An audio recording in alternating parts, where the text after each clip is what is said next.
దేశంలో అన్ని సామాజిక వర్గాల వారు వారి దైవభక్తిని చాటుకుంటూనే ఉన్నారు. అయితే ప్రతి ఒక్కరూ దేశభక్తిని సైతం చాటుకోవాల్సిన అవసరం ఉంది.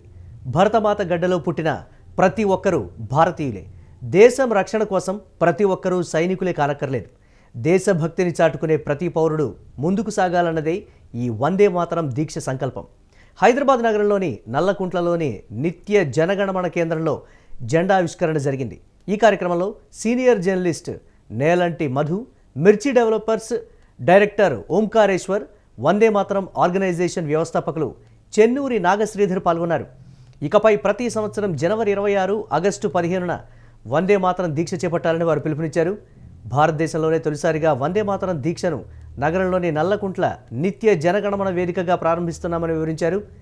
జనవరి 26 గణతంత్ర దినోత్సవాన్ని పురస్కరించుకొని 11 రోజుల ముందు వందే మాతరం దీక్షను ప్రారంభిస్తున్నామని తెలిపారు. ఆసక్తి గల పౌరులు పాల్గొనాలని పిలుపునిచ్చారు. దేశం మనకేమిచ్చిందని కాదని, దేశానికి మనమేమిచ్చామన్నది ముఖ్యమన్నారు. బాధ్యత గల పౌరులు వందే మాతరం దీక్షను ఆచరించాలని వారు విన్నవించారు.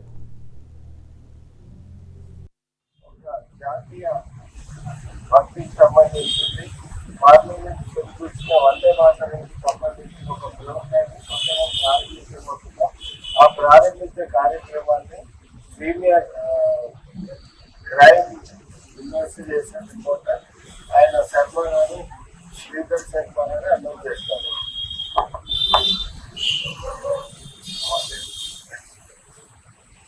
ప్రతి ఒక్కరూ వారి యొక్క మతాలకు సంబంధించి ప్రతి ఒక్కరూ దేశభక్తిని చాటుకునే అవసరం కూడా ఎంతో ఈ క్రమంలో గత 10 సంవత్సరాలుగా తీర్చిదిద్దుతూ ఒక రూపానికి వచ్చిన వందే మాతరం అనే ఒక కార్యక్రమాన్ని ప్రజల్లోకి తీసుకెళ్లేందుకు నేను నా వంతు ప్రయత్నం చేశాను. ఇటీవల లోక్సభలో సైతం మోడీ గారు వందే మాతరం గురించి అనుమతిస్తున్నాయి. ఈ క్రమంలో దేశభక్తిని చాటుకోవడం కోసం ఒక మాల రూపంలో భారత మాత మాల కావచ్చు, వందే మాతరం మాల కావచ్చు, అది ధరించి ఆ దేశభక్తిని దాకా తీసుకెళ్లే విధంగా ఒక కార్యక్రమం అవలంబిస్తున్నాం.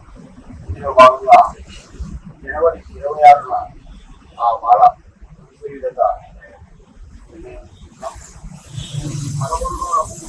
మాల జనవరి 15-26 కూడా మనం భారత నుంచి మన గుండెలపై జాతీయ జెండా ఎగరేసుకుంటూ ఆ మాల సమయంలో వీటి నియమాలు, వీటి యొక్క